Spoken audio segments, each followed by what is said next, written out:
Bonjour à tous.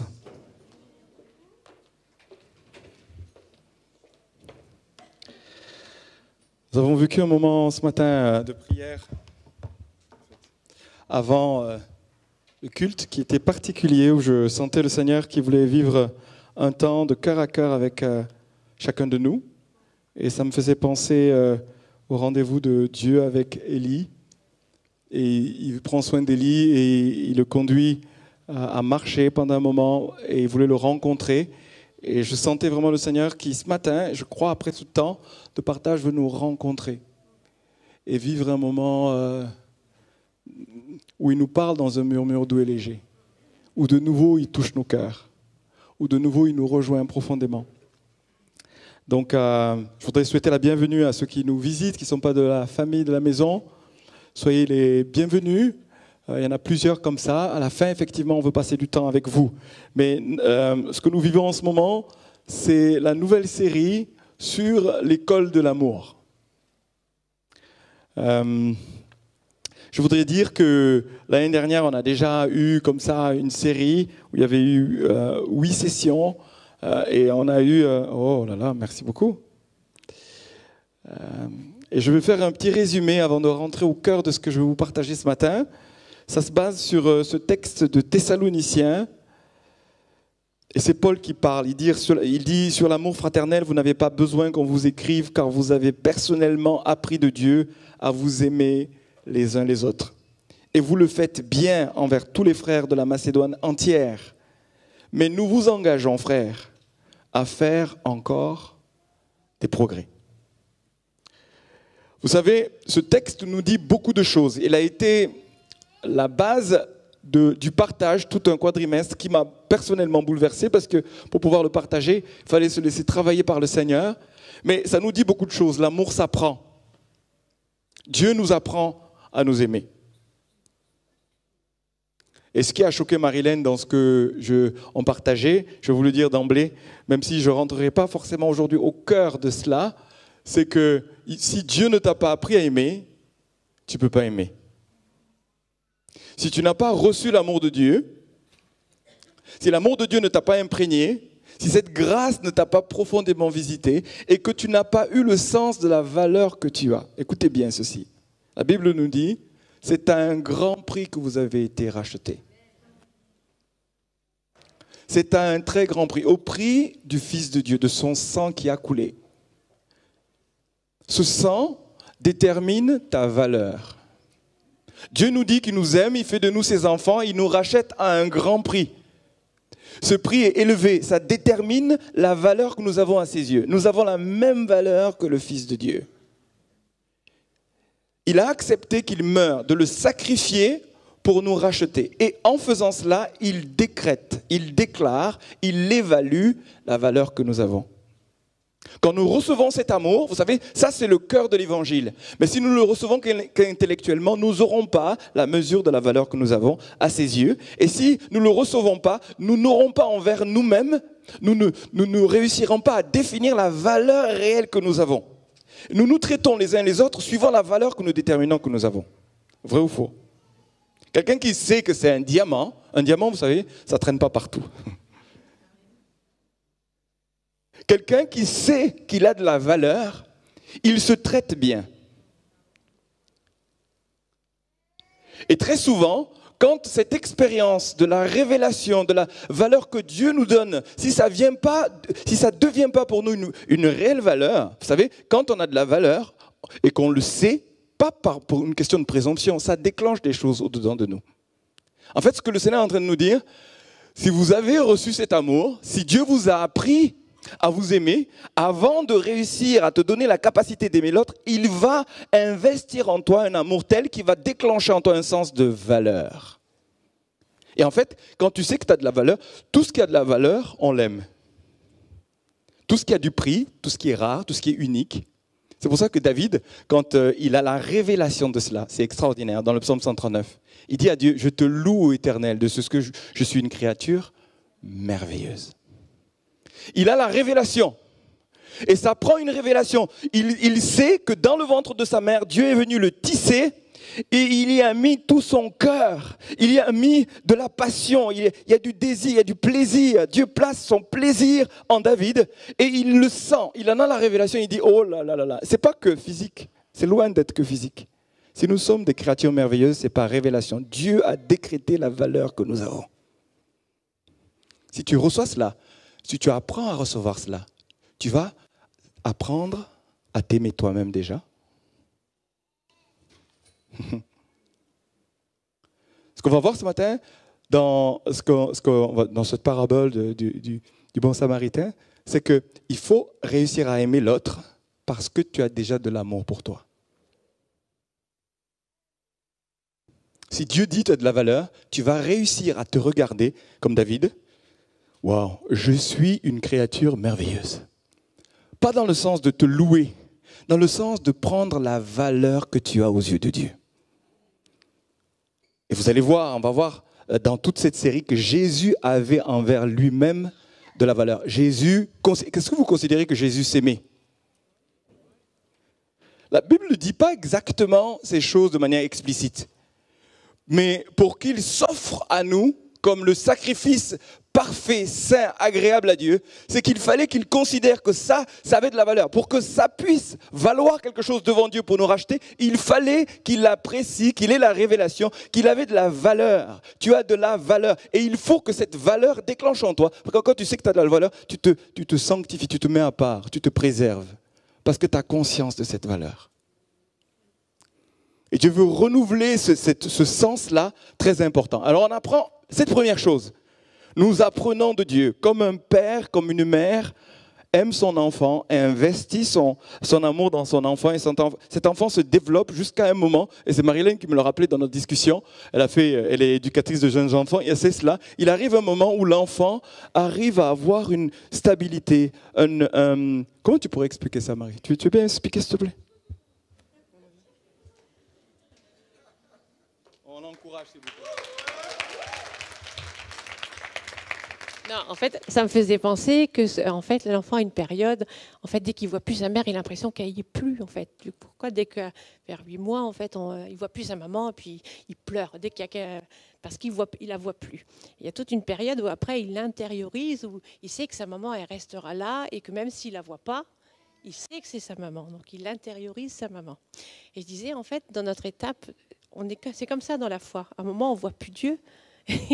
Et du coup, c'est à partir de là qu'il y a cette sécurité et puis que l'identité aussi se construit.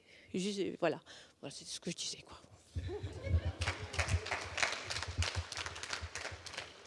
Elle disait, quand l'enfant est convaincu par cet amour, à un moment donné, son identité s'établit et il a la capacité à se décentrer de lui et à aimer l'autre et à partager.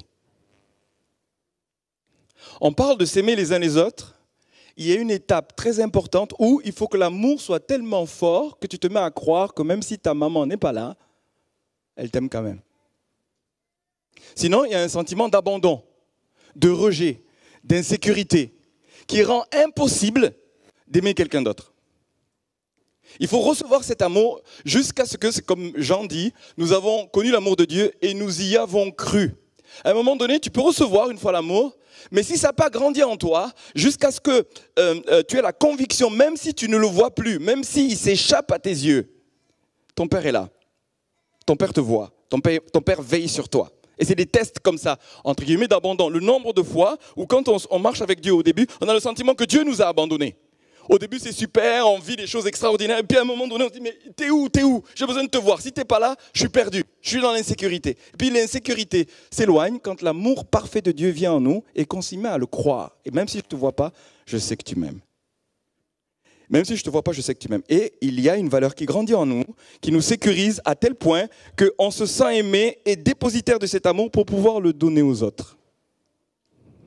Du coup, un enfant, à un moment donné, dans une cour, en classe ou même en crèche, il peut se mettre à partager quand l'amour est grand. Il peut se mettre à se donner à l'autre parce que l'amour et la sécurité est grande.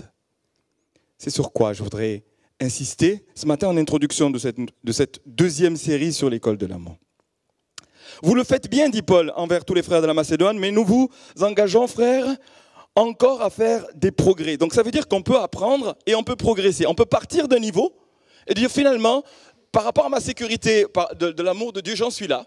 Mon insécurité, j'en suis là. Mais ce qui va te permettre de te donner de plus en plus aux autres, c'est comme Jésus, hein, c'est parce qu'il avait une sécurité dans l'amour que le Père avait en lui, qu'il a pu se donner. C'est à la hauteur de cela qu'on peut se donner. Donc le Seigneur veut nous encourager à progresser. Et dans ces progrès, on va faire une étape après l'autre.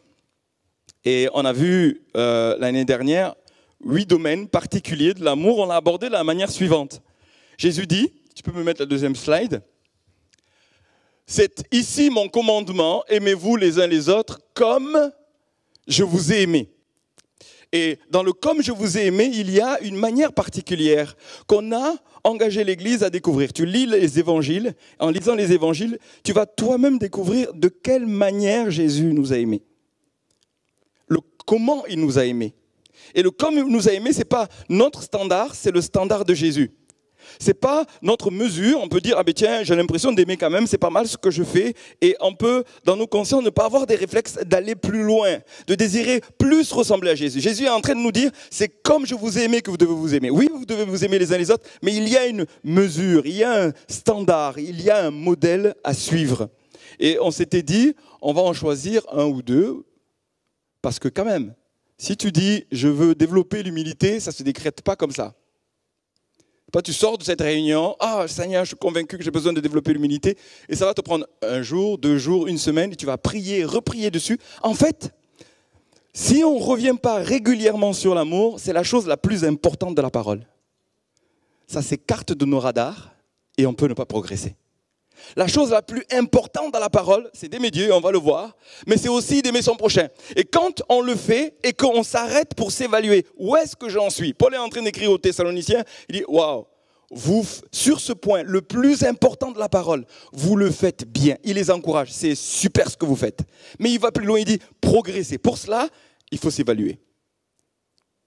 S'il dit, nous vous engageons, frères, à faire encore des progrès. Ça veut dire que sur chacun des points qu'on va découvrir de comment Jésus nous a aimés, et c'est des points essentiels, et on va le voir, on va en faire une sorte de rappel. C'est la rentrée, eh bien, on revoit un peu les domaines de l'année dernière pour aller plus loin. En fait, s'évaluer. Où en es-tu? Ça demande un moment où tu te poses devant Dieu, tu le laisses te sonder, tu te poses devant ton frère, ta sœur, ton mari, tes enfants, et tu leur demandes, est-ce que j'ai progressé? Tu fais ce point, tu dis, sonde-moi, ô Dieu, est-ce que sur les choses aussi essentielles que d'aimer l'autre et de l'aimer pratiquement, de l'aimer concrètement dans la vie de tous les jours et de mesurer là où j'en suis, est-ce que j'ai progressé? Alors voyons ces différents thèmes, différents aspects de comment Jésus nous a aimés. La première chose que nous avons vue, c'est l'authenticité. Je vais le résumer très rapidement, mais il y a un fascicule, il y a des clés USB qui compilent non seulement les prédications, mais aussi les enseignements qui sont très pratiques, que je nous encourage à faire. Parce que ça ne sert à rien de faire toutes les autres choses si sur ce point nous ne progressons pas.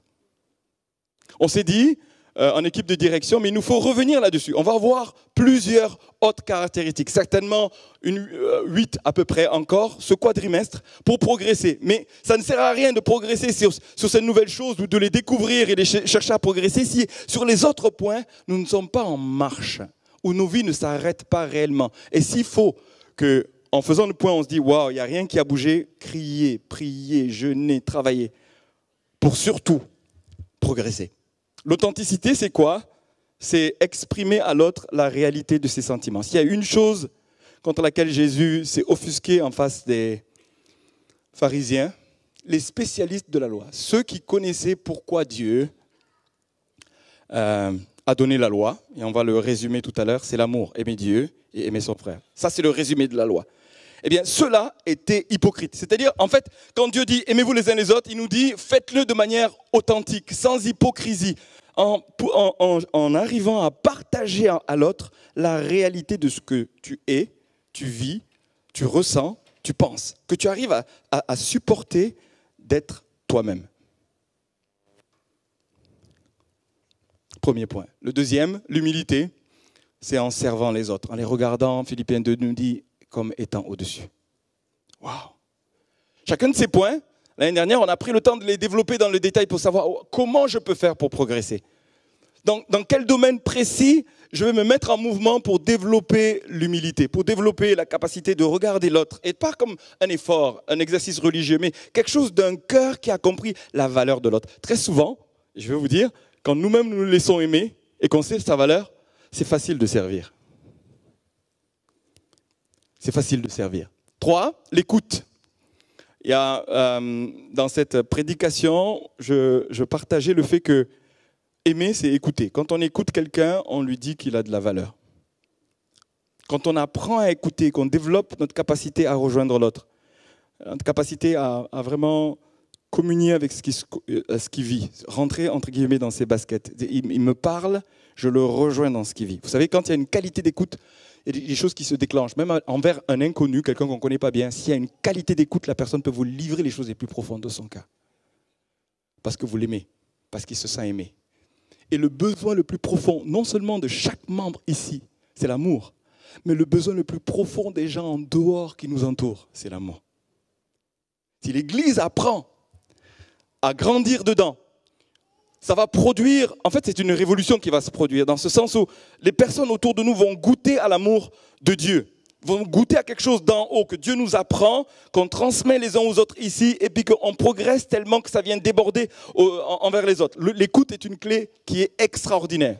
Avant de parler, Dieu nous a donné 2 oreilles et une bouche. Développer l'écoute. 3, la confidentialité, évidemment. Aimer quelqu'un, c'est quand il te partage des choses profondes, tu les gardes pour toi. Si tu apprends à garder un secret et à pas mal utiliser ta langue envers quelqu'un qui vient de te livrer les choses intimes, eh bien, tu dois progresser sur ce point qui est essentiel. La grâce, c'est accueillir les gens dans la différence. Dire, tu es différent de moi, je ne te juge pas. Jésus dit, dans les relations les uns envers les autres, ne vous jugez pas. Mais par contre, accueillez-vous dans la différence. Quelqu'un qui ne te ressemble pas. Alors du coup, on va travailler sur les différences sexuelles, les différences de race, les différences de caractère, les différences, même sur le plan des handicaps, etc. Aller vers l'autre, l'aimer tel qu'il est et l'accueillir. La franchise, c'est dire la vérité dans l'amour, c'est-à-dire j'ai le courage de pouvoir exprimer le fond, je suis authentique, mais j'exprime mes sentiments, mais aussi j'exprime à l'autre des choses qui peut-être être difficiles à entendre, mais je vais lui dire le fond de ce que je crois sur elle, sur les autres, sur les situations que nous sommes en train de partager, et je vais le faire dans l'amour. Ça va être toujours la logique de Jésus. On va ressembler à Jésus. Jésus a dit à tout son entourage la vérité, mais toujours dans le but de gagner, de construire. Et des fois, la vérité peut être difficile à dire, mais quand on prie, quand on se concentre pour que ça vienne édifier l'autre, ça fait une vraie différence. Et enfin, on avait fini par l'élargissement, le fait que Jésus avait un ami proche, 3 amis, 12. Il a élargi à 70, jusqu'à 120, 500. À chaque fois, l'amour que Jésus avait, il réussissait à l'élargir, à intégrer d'autres. Et là, ça parle le fait que ce que Dieu nous a donné n'est pas que pour nous, c'est pour les autres. C'est là où nous sommes. Et je voudrais ne pas aller tellement plus loin sans qu'on se pose. Alors on s'est interrogé avec l'équipe s'il fallait simplement revenir sur chacune de ces prédications pour savoir là où est-ce qu'on en est. Mais on pourrait se dire là, quand on va se quitter, où en es-tu sur chacun de ces points? Qu'est-ce qui t'avait travaillé? J'avais choisi l'authenticité et la franchise. Eh bien, je suis encore en travail. J'ai progressé. Je suis encore en travail et j'ai trouvé des frères et des sœurs qui sont venus veiller sur moi pour que je progresse. S'il n'y a pas ça, imaginez, on se voit chaque année et puis tu ne progresses pas. L'Église ne progresse pas.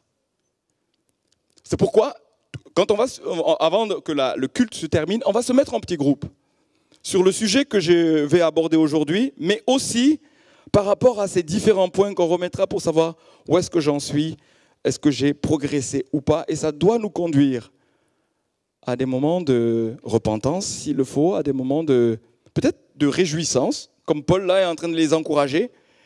Et si ce n'est pas le cas, vraiment mettre toute notre énergie en prière, en travail, en famille. Je vous encourage à le faire en famille. Osez dire ça à vos enfants. Reprenez le cahier. Lisez-le, ça peut prendre que 5 minutes. Lisez-le avant d'aller à table, par exemple. Puis à table, partagez cela. L'humilité, c'est ça. Où est-ce que tu en es? Et où est-ce que j'en suis? Je vais te dire là où j'en suis. J'en suis là, et j'ai besoin de toi pour prier pour moi, pour aller plus loin.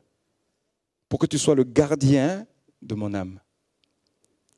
Que nous soyons le gardien les uns des autres.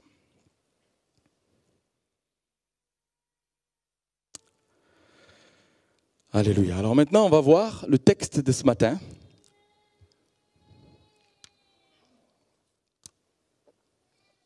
Il s'agit de la parabole du bon samaritain. Je vais lire cette parabole qui se trouve dans Luc 10 et on va en faire les commentaires tout simplement pour dire là où Jésus veut nous conduire. Un maître de la loi intervint alors pour tendre un piège à Jésus. Il lui demanda, « Maître, que dois-je faire pour recevoir la vie éternelle ?» Jésus lui dit, « Qu'est-il écrit dans notre loi? Qu'est-ce que tu y lis ?» L'homme répondit, « Tu dois aimer le Seigneur ton Dieu de tout ton cœur, de toute ton âme, de toute ta force et de toute ton intelligence. Et aussi, tu dois aimer ton prochain comme toi-même. » Jésus lui dit alors, « Tu as bien répondu, fais cela et tu vivras. » Mais le maître de la loi voulait justifier sa question. Il demanda donc à Jésus, « Qui est mon prochain ?» Jésus répondit, « Un homme descendait de Jérusalem à Jéricho. Lorsque des brigands l'attaquèrent, lui prirent tout ce qu'il avait, le battirent et s'en allèrent en le laissant à demi-mort. Il se trouva qu'un prêtre descendait cette route. Quand il vit l'homme, il passa de l'autre côté de la route et s'éloigna. De même, un lévite arriva à cet endroit, il vit l'homme, passa de l'autre côté de la route et s'éloigna. Mais un samaritain qui voyageait par là arriva près du blessé. Quand il le vit, il en eut profondément pitié. Il s'en approcha encore plus, versa de l'huile et du vin sur ses blessures et les recouvrit de pansements. Puis, il le plaça sur sa propre bête et le mena dans un hôtel où il prit soin de lui. Le lendemain, il sortit 2 pièces d'argent, les donna à l'hôtelier et lui dit « Prends soin de cet homme, lorsque je repasserai par ici, je te paierai moi-même ce que tu auras dépensé en plus pour lui. » Jésus ajouta, « Lequel de ces 3 te semble avoir été le prochain de l'homme attaqué par les brigands ?» Le maître de la loi répondit, « Celui qui a été bon pour lui. » Jésus lui dit, « Alors va et fais de même. » Je voudrais commencer par dire, je ne sais pas si vous observez, ce maître de la loi pose des questions. Jésus lui en pose aussi, il répond bien à chaque fois. Il sait ce qu'il faut faire. Et Jésus insiste sur le fait, va, fais-le. Surtout, ne t'arrête pas à juste savoir ce qu'il faut faire. Le plus important, c'est que tu fasses ce que tu sais ce qu'il faut faire. Et je voudrais nous dire, nous savons, écoutez, nous en savons des choses à faire, vrai ou faux? Nous savons ce que nous devons faire. Et très souvent, on pourrait rentrer dans des tas de parlementations, de discussions sur la loi. On saura quoi répondre. Là où Dieu nous attend maintenant, dans la saison dans laquelle nous sommes, c'est une école qui ne veut pas augmenter une connaissance sur ce qu'il faut faire par rapport à l'amour. Il s'agit de commencer à le faire. Il s'agit de s'engager à le faire. C'est-à-dire, la pratique va déclencher quelque chose. La première des choses qu'il dit ici, qui est très importante, c'est « va, fais-le ». Si on étudie, il lui demande, en fait, quand il lui pose la question, qu'est-ce que je dois faire pour obtenir la vie éternelle, il renvoie à un résumé de la loi. L'essentiel de la loi, ici, en résumé, Jésus répond bien. Enfin, c'est même pas Jésus qui répond, c'est Jésus qui pose la question et il répond très bien. Ce docteur de la loi sait que le résumé de la pensée, de la volonté de Dieu dans la loi, tout le Pentateuque, les 5 livres là, le résumé c'est un côté aimer Dieu et un autre aimer son prochain. Dans un autre contexte, c'est quelqu'un qui vient interroger Jésus, il lui dit « Jésus, quel est le plus grand des commandements ?» Jésus répond exactement la même chose que ce docteur de la loi, il lui dit « Aime ton Dieu de tout ton cœur, de toute ton âme, toute ta pensée, toute ta force. » Et il dit, je vais rajouter une loi, qui est dans Lévitique. Le premier est dans Deutéronome, le deuxième est dans Lévitique, c'est « aime ton prochain comme toi-même ». Et il rajoute ceci, à la différence de lui, il dit « ce commandement est égal au premier ». Il dit « ce commandement est aussi important que le premier ». Il est en train de dire, nous avons adoré ce matin, nous avons chanté à Dieu, nous avons dit notre amour à Dieu, notre attachement à Dieu. Il dit, cet amour est véritable, cet amour est réel. Si tu arrives à aimer Dieu et à traduire ton amour envers Dieu en aimant ton frère. Il dit, si on ne te retrouve pas en train de le faire, ce don à Dieu, ce chant à Dieu, ces offrandes, tout ce que tu peux faire pour Dieu doit se traduire à un moment donné à ce que ça se manifeste. Cet amour qu'il a répandu dans ton cœur, cet amour que tu lui as donné et qu'il répand dans ton cœur doit se traduire dans l'amour envers quelqu'un. Ça me fait penser à Jésus, à un moment donné, il dit à Pierre, « m'aimes-tu » Pierre vient de le trahir, Pierre vient de le renier, et Jésus lui pose une question. Vous savez, les questions révèlent beaucoup de choses, et les réponses disent beaucoup de choses aussi de nous. Il répond, « oui, Seigneur, je t'aime ». Je ne rentre pas dans le commentaire de ce texte. Il dit, « oui, je t'aime », et pourtant, son amour n'est pas aussi élevé qu'il aurait aimé que ça le soit. « Seigneur, tu sais que je t'aime, je t'ai trahi, mais je t'aime quand même. » Et Jésus dit une chose, « paie mes brebis ». C'est-à-dire, il dit, tu m'aimes, fais quelque chose avec cet amour. Si tu m'aimes, ah oui, tu m'aimes, je le reçois et je suis touché que tu m'aimes. Mais ce qui m'importe le plus, presque, si tu m'aimes, prends soin, traduis ton amour en prenant soin des personnes autour de toi. Veille, sois un vecteur de cet amour. Vous savez, je crois que il y a beaucoup de passivité dans le corps de Christ ou dans nos vies, où on dit aimer Dieu et on a du mal à le traduire dans le concret. Si Dieu devait nous évaluer pour les progrès que nous avons faits, il va dire quels sont les actes qui traduisent l'amour que tu as pour moi.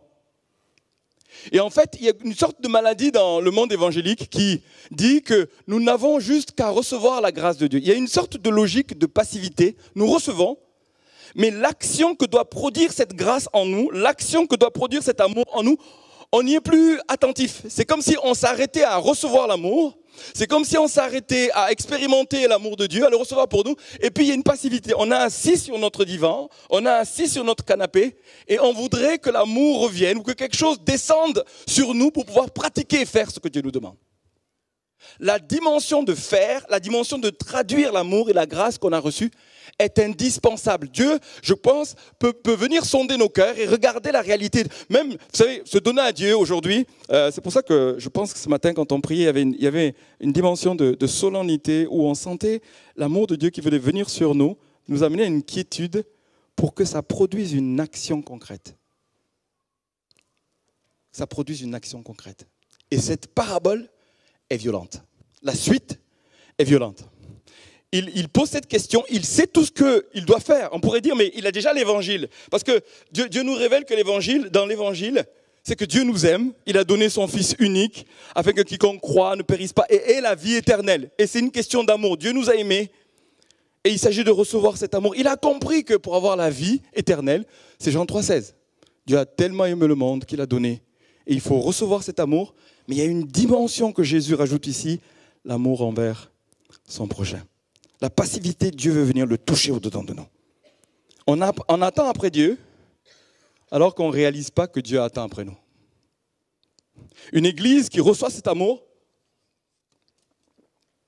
et qui se met en mouvement, qui décide de se mettre en mouvement pour dire je vais pas être une terre qui reçoit une semence, la pluie, et pas produire quelque chose. Je veux absolument que ça puisse sortir de moi et être une grande bénédiction pour les gens qui nous entourent. Jésus lui-même répond à cette question en entrant dans une parabole où il raconte une histoire d'un homme qui est brisé par la vie. C'est des choses qui arrivent. C'est une sorte de théâtre. Jésus est en train de penser, il raconte une parabole, c'est un théâtre avec plusieurs protagonistes. Il y a donc ce fameux prêtre, c'est un sacrificateur, il y a un lévite, il y a cet homme qui est attaqué, et puis il y a un bon samaritain. Ce que je voudrais souligner ce matin, c'est que cette histoire, elle est lue par, ou elle est racontée dans les yeux de la personne qui est attaquée.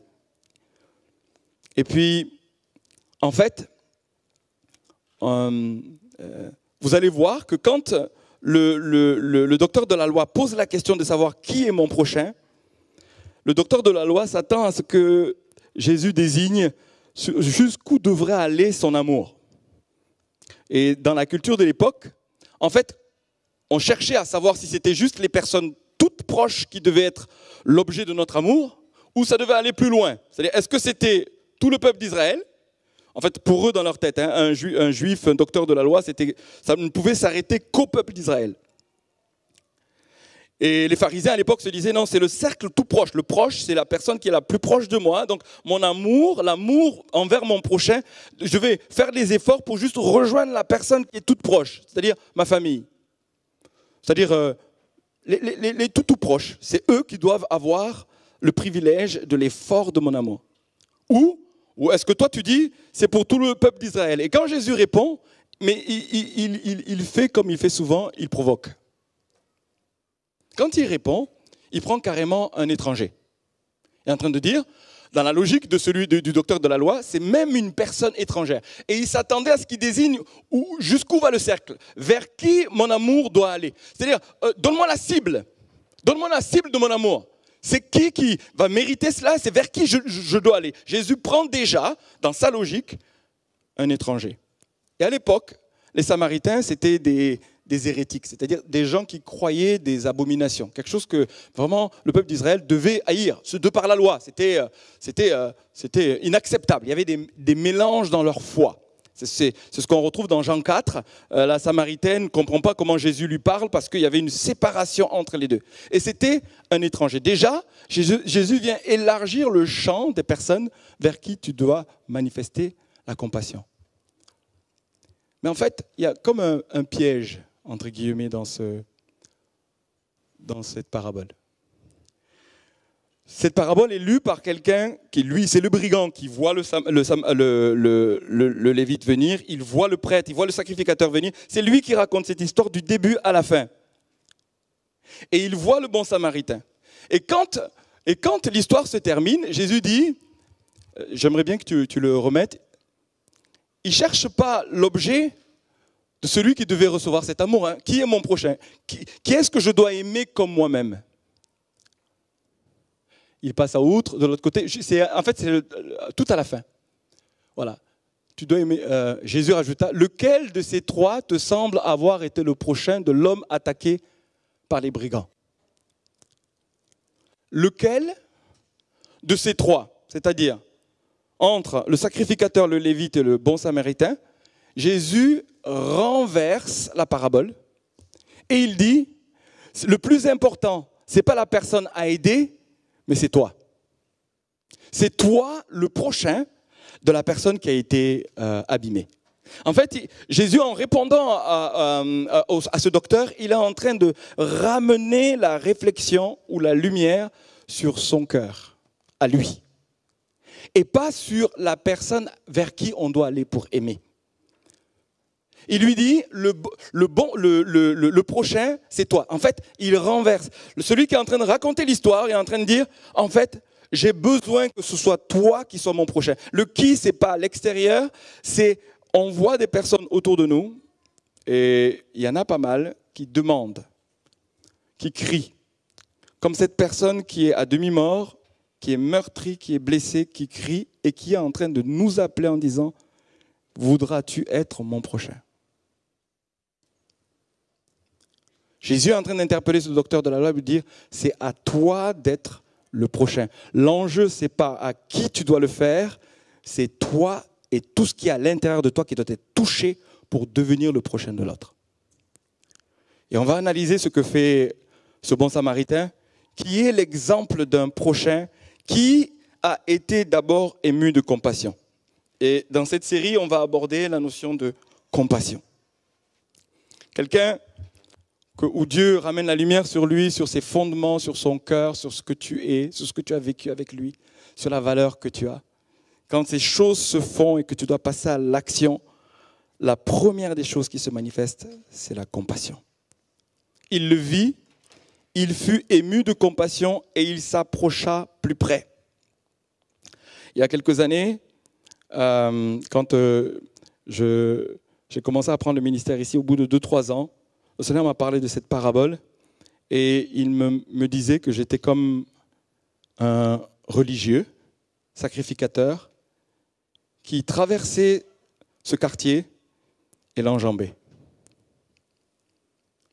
Il me disait, j'étais comme un lévite, donc le prêtre, c'est un spécialiste de la loi, quelqu'un qui enseigne les autres, quelqu'un qui écoute Dieu, quelqu'un qui plaide pour les autres, et il sert Dieu, hein, il rentre dans le lieu très saint, il sert Dieu, il a un poste très élevé, mais là, à cause des raisons du genre, la personne avait du sang sur elle, vous savez, dans la loi en Israël, quand il y avait du sang comme ça, on se tenait éloigné, il enjambe. Et toujours pour de bonnes raisons, dans nos vies, nous pouvons être dans un égoïsme. Nous pouvons être dans une pensée étroite, dans une passivité, quand bien même nous aimons ou nous servons Dieu. Mon cœur a été brisé. Lévite, c'est quoi? C'est celui qui, souvent des chantres. Il sert Dieu aussi, pareil, les deux. Et Jésus choisit délibérément des personnes consacrées à Dieu pour dire, tu ne sais pas être le prochain de celui qui est à terre. Mon cœur a été brisé, je me suis humilié, ça a produit des tas de choses que nous sommes en train de vivre en ce moment et je crois qu'on est encore loin de ce que Dieu pourrait produire. Parce que si nous devenons de ceux qui disent « j'aime Dieu, je sers Dieu », mais mon amour pour lui ne s'arrête pas à des chants ou à un engagement dans une église ou à venir ici régulièrement. Et si l'église devient le bon samaritain qui répond aux cris de ceux qui sont en train de dire « j'ai besoin de quelqu'un qui soit proche, qui démontre que la loi, le christianisme ou cette église est là », dans le seul but de démontrer l'amour de Dieu. Il y a des personnes autour de nous qui crient.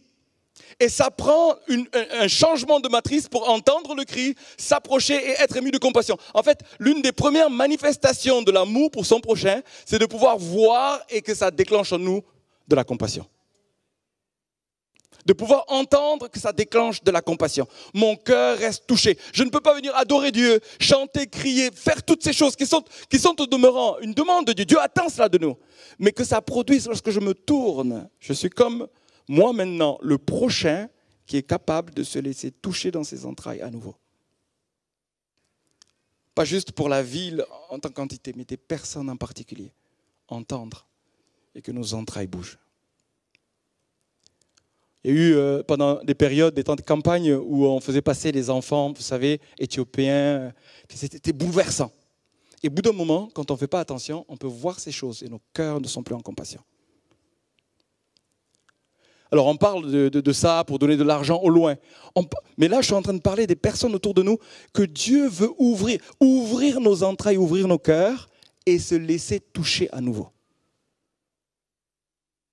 Se laisser toucher à nouveau, sans cette dimension-là de l'amour qui se traduit concrètement. Alors, je parle pas. On va voir les différents points. La première chose, sa première réaction, et on va le développer. Moi, je vais juste planter le décor des différents thèmes qu'on aura abordés. Deuxièmement, il y a une symbolique forte. Il le soigne en lui donnant de l'huile et du vin. L'huile, c'est quoi? La symbolique est simple, c'est le Saint-Esprit. Et dans notre église, on va vouloir aborder la rencontre avec les gens dans le besoin avec de l'huile. Avec la puissance du Saint-Esprit. En fait, ce n'est pas qu'une capacité juste naturelle. Il nous faut être ému de compassion et être pleinement ému de compassion, sans cette dimension d'une compassion intérieure. Et la Bible dit souvent de Jésus, il était ému de compassion. Devant une foule, il est ému de compassion. Devant une personne en difficulté, il est ému de compassion. Il est bougé. Et cette compassion l'amène à agir. Il ne s'arrête pas à de l'émotion. Il ne s'arrête pas à dire « Oh là là, c'est terrible ce qui se passe ». On peut être ému, mais que cette émotion nous travaille au point que ça se traduise par une action. Au moment où l'action vient, il nous faut sortir l'huile. Il nous faut être en prière. Il nous faut être revêtus du Saint-Esprit. Il nous faut être dans l'autorité spirituelle. En fait, dans ce passage, il ne nous est pas dit que l'intervention du bon samaritain a conduit que d'un coup, plus de maladie, il s'est levé, il s'est mis à marcher. Non. L'huile ne sert pas toujours, comme dans le milieu très charismatique, à voir des guérisons et des délivrances comme ça par un claquement des doigts. Je ne sais pas si vous me suivez là. Il nous faut l'huile pour aimer quelqu'un. Il nous faut l'huile pour prendre soin de quelqu'un. L'onction de Dieu, le revêtement de sa sagesse, le revêtement des dons spirituels qui vont rejoindre. La compassion va nous conduire à rejoindre la personne et la toucher juste parce qu'on est là. Vous savez, tout ce qui touche. Quelqu'un pourrait être guéri et ça peut faire un changement notoire. Mais quelqu'un guéri par la présence et l'amour de quelqu'un. Par l'onction de Dieu qui est sur nous et à qui on transfère de l'amour. La personne, à un moment donné, peut dire, mais pourquoi tu fais... Je capte qu'il y a quelque chose d'autre qu'il y a derrière. C'est l'huile du Saint-Esprit. Et on a besoin de l'onction du Saint-Esprit. C'est pourquoi on prie. Quand on prie, on demande, Seigneur, équipe-nous pour que quand on se connecte, quand notre cœur est touché, il y a de la compassion, l'huile soit là. Le vin, c'est quoi? Ça permet à la personne de rentrer dans l'alliance. Tu es en train de lui dire, tu es comme mon frère. Jésus, il a sorti le vin pour démontrer son amour. Il se donne, il donne sa vie. C'est comme si tu étais en train de faire alliance. Entre guillemets, il y a un sacrifice qui est en train d'être fait. Tu sacrifies, il a donné... Qu'est-ce qu'il a consacré pour pouvoir passer du temps avec cette personne abîmée là? Il a donné de son temps. Il y a eu de la compassion, il y a eu de l'huile, il y a eu du vin, mais il y a eu du temps. Il a donné du temps. Je ne sais pas combien de temps ça a pris pour le penser, pour le mettre sur sa monture. Il a utilisé les ressources qu'il avait pour pouvoir l'aider et le transporter. Il l'a mis sur sa propre monture. Il y a une dimension de sacrifice, de don personnel. Et il lui partage le vin, il lui partage l'huile, des choses essentielles de la vie chrétienne. À ce moment-là, tu partages la présence de Dieu. Tu partages l'Esprit de Dieu. Tu partages le vin. Tu es en train de lui annoncer qu'il est fait pour être enfant de Dieu. Il est fait pour rentrer dans la famille de Dieu. Et il le transporte. Il prend du temps, ça a coûté, puis ça a coûté jusqu'à aller à l'hôtel, et quand il arrive à l'hôtel, il dit une chose qui est grande, il dit, écoute, je reviendrai, je paierai tout ce que ça t'aura coûté. Il sort 2 pièces d'argent, et il dit, je paierai encore, la générosité.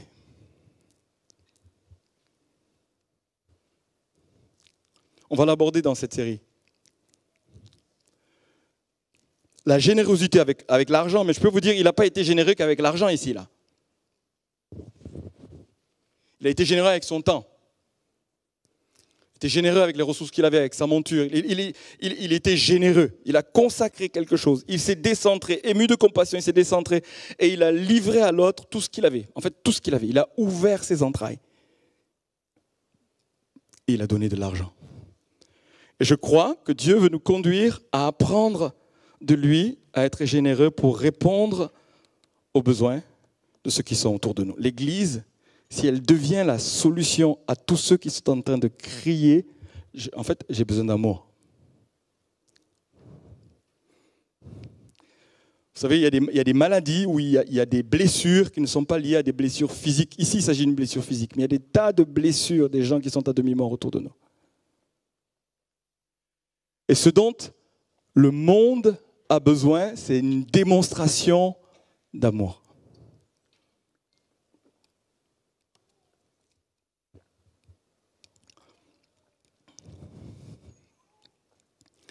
Tout ce que nous apprenons a pour but de pouvoir percuter les cœurs alors que nous devenons ces Samaritains qui sont les prochains, qui deviennent, qui renversent en fait la démarche. C'est-à-dire, je ne cherche pas envers qui je dois le faire, je cherche moi-même à devenir la solution de Dieu que j'aime de tout mon cœur pour des personnes que Dieu place autour de moi et qui ne sont pas forcément dans le cercle immédiat. Oui, on doit prendre soin des nôtres. La Bible dit c'est important de prendre soin des nôtres parce que c'est une question de témoignage. En parlant des veuves, c'est Paul qui dit ça dans les Épîtres. Mais Dieu place autour de nous de ces personnes abîmées par la vie.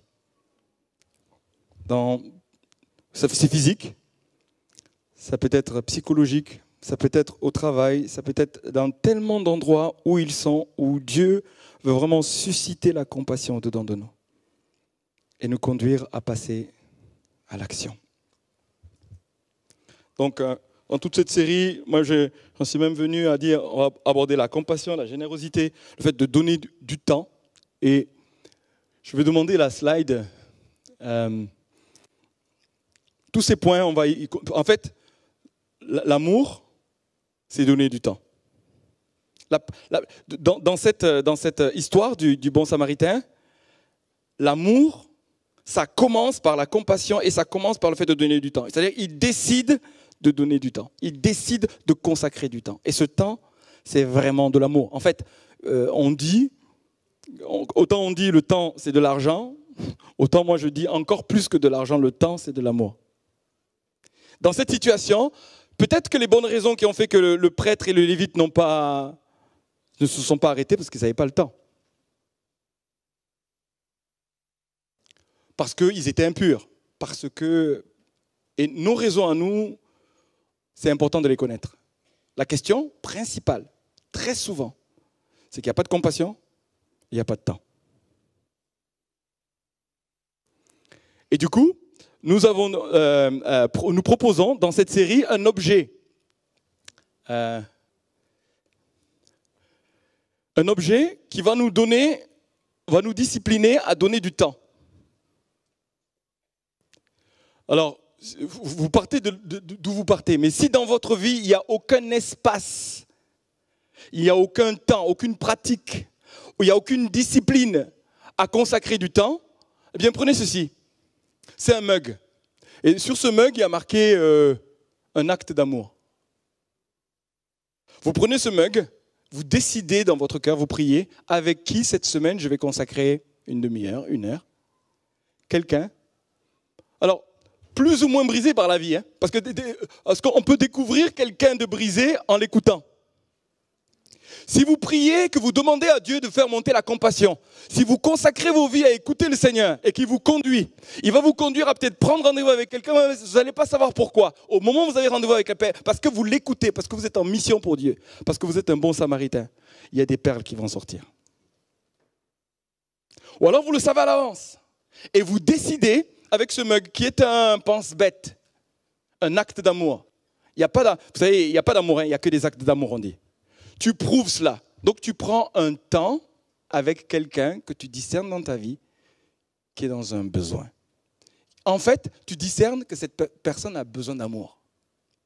Et donc tout ce que nous sommes en train de voir, tu vas décider de le pratiquer en passant du temps avec cette personne. Et la première fois, peut-être qu'il n'y a rien qui va se passer. Mais parce que tu vas être à l'écoute, la compassion va monter. Parce que tu vas être à l'écoute de ce qu'elle est en train de te dire, il y a quelque chose qui va se passer. Et puis tu vas pouvoir répondre à cela, tout en priant. Je ne sais pas si vous avez déjà eu, moi je fais souvent des rendez-vous pastoraux. Pendant que je suis en rendez-vous pastoral, la personne est en train de me parler, je suis connecté au Saint-Esprit. Je prie, Seigneur, qu'est-ce que tu as à donner à cette personne? Et quand vous développez cela, vous êtes en train de faire monter la compassion et vous vous rendez disponible à quelqu'un. Et imaginez le temps consacré de plus en plus à des personnes qui ne sont pas forcément de votre cercle. Ce n'est pas forcément votre enfant, ce n'est pas forcément votre femme, ce n'est pas forcément un ami. Des gens qui sont déjà dans votre cercle. Jésus est en train de dire, ouvre le cercle. Ce n'est pas forcément des croyants ici. Ouvre le cercle. Et c'est lui qui t'envoie. Vous savez, il est dit par hasard, dans une autre version, le lévite, et puis non, le sacrificateur, par hasard, il passe et il croise. Par hasard. Le texte dit vient par hasard. Ah, je n'avais pas cherché, je ne l'avais pas programmé. C'était comme ça, c'est impromptu, par hasard. Et il rencontre cette personne qui est, qui est victime. Victime. Par hasard, et il enjambe parce qu'il n'a pas le temps. Et aujourd'hui, nous allons décider que l'amour va se traduire par le temps. Donc ça veut dire une personne que Dieu te met à cœur et tu consacres du temps. Idéalement, et dans ces cas-là, je conseille que ce soit homme avec homme, femme avec femme. D'accord? Mais fixez un rendez-vous. Préparez-vous comme si c'était un rendez-vous important. Honorez la personne. Honorez la personne. Et le but, c'est même pas, écoutez-moi bien, le but, c'est même pas de le gagner à Jésus. J'entends par là, ce n'est pas de l'évangélisation. Le but, c'est de démontrer l'amour de Jésus. En étant authentique, en écoutant, en veillant à la confidence. Toutes ces choses que nous avons vues, si vous le pratiquez, que vous priez, qu'il y a de l'huile et puis qu'il y a du vin, la personne va recevoir quelque chose. Alors du coup, le principe, c'est le suivant. Alors, Romain est là, il m'a dit, il y a un hashtag à rajouter. Il s'est écrit hashtag amour. Hashtag église clé. Oui. Ça veut dire, je vais vous expliquer, on veut créer un mouvement où à chaque moment que je passe avec quelqu'un de qualité, alors si c'est quelqu'un qu'on ne connaît pas, vous ne rentrez pas dedans, mais quand c'est quelqu'un de la maison, quelqu'un que vous ne connaissez pas, par exemple, il y a des nouveaux qui sont là, et à la fin de ce culte, j'ai bientôt terminé, on va aller avec les nouveaux. Eh bien, vous pourriez, pour les accueillir, prendre un moment avec eux dans la semaine. Quelqu'un que vous ne connaissez pas ou peu. Vous prenez un temps et vous faites un selfie. C'est une demi-heure, c'est 3/4 d'heure, vous faites un selfie. Hashtag amour. Hashtag Église Clé, il y en a 2. D'accord? Pourquoi? On veut créer un mouvement où on décide de devenir un bon samaritain pour quelqu'un. Vous savez, passer du temps, vous venez d'arriver, c'est la première fois que vous êtes là, vous connaissez personne, quelqu'un prend du temps, je peux vous dire, ça peut être une grande occasion de démontrer l'amour de Jésus. C'est des choses simples. Mais parce que nous le faisons en sortant du cercle des personnes qui font partie des nôtres, mais on veut donner parce que c'est Christ qui nous dit de sortir de là et d'aller donner. D'aller choisir un étranger, d'aller choisir quelqu'un de l'extérieur, mais que c'est une décision et c'est une pratique, c'est régulier. Ça veut dire une fois par semaine, si c'est pour toi, si c'est possible, une fois par semaine. Mais imagine dans ta vie, tu consacres du temps une fois par semaine. Vous dites 1 heure, parce qu'en général, le temps d'arriver, etc., 3/4 d'heure, 1 heure. Un café, c'est pas obligé. Ça peut être une demi-heure, c'est pas obligé que ce soit très long. Mais je consacre du temps. Je me suis déplacé, je viens, je te regarde dans les yeux. Je t'écoute, je te considère. Je prie avec toi, si tu es un croyant. Je prie pour toi. Alors, ça peut être un café, c'est un mug. Ce mug, il y a marqué dessus un acte d'amour, un café, un selfie. Il n'y a pas d'obligation, si vous n'avez pas envie d'être sur les réseaux sociaux, je ne sais quoi. Il n'y a pas d'obligation, c'est simplement des idées cumulées ensemble qui nous mettent en mission envers des personnes qui sont en dehors et qui crient. En fait, il y a un besoin profond d'amour qui doit être répandu par des personnes. Nous attendons Dieu, mais Dieu nous attend. C'est à nous de le faire, de le mettre en mouvement. Et je vais vous dire, je rêve de ce que ça peut produire. On commence là par juste cette introduction, mais imaginez la mise en mouvement d'une église qui s'en va pour répondre aux besoins, qui s'en va pour dire, eh bien, en Jésus, nous vous en supplions, soyez réconciliés. Connaissez l'amour de Dieu, mais en même temps, je démontre cet amour en passant du temps. Ce temps peut nous conduire loin. Un simple temps de qualité. Et Jésus a eu des temps de qualité avec des temps de personnes en un à un, notamment la Samaritaine, Nicodème, Zachée, et d'autres personnes identifiées avec qui Jésus a voulu passer un moment personnel. Je vais finir avec ça. On va prier, puis on va se mettre en groupe pour commencer à partager et puis aller se saluer les uns les autres pour pouvoir enclencher ce mouvement au milieu de nous. Seigneur, je te remercie parce que tu t'es approché de nous comme ce bon Samaritain. Tu nous as rejoints alors que nous étions blessés, on l'a chanté ce matin, sans espoir, et tu nous as soignés.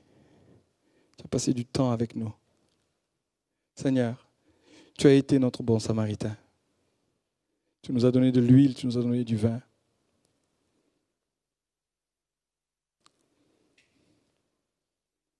Seigneur, tu nous as mis à l'autel. Je te remercie de ce que tu continues à veiller à nos besoins. Tu pourvois à nos besoins. C'est ce que tu es pour nous. Nous te louons. Mais nous prions que ton amour nous presse. L'amour que nous avons reçu de toi nous conduise nous-mêmes à devenir des bons Samaritains. Je te prie, ouvre-nous les yeux pour voir tous ceux qui crient et qui appellent. Tous ceux qui crient et qui appellent. Nous disons ensemble, nous voici, envoie-nous. Je te prie et ouvre nos yeux au nom de Jésus-Christ. Amen.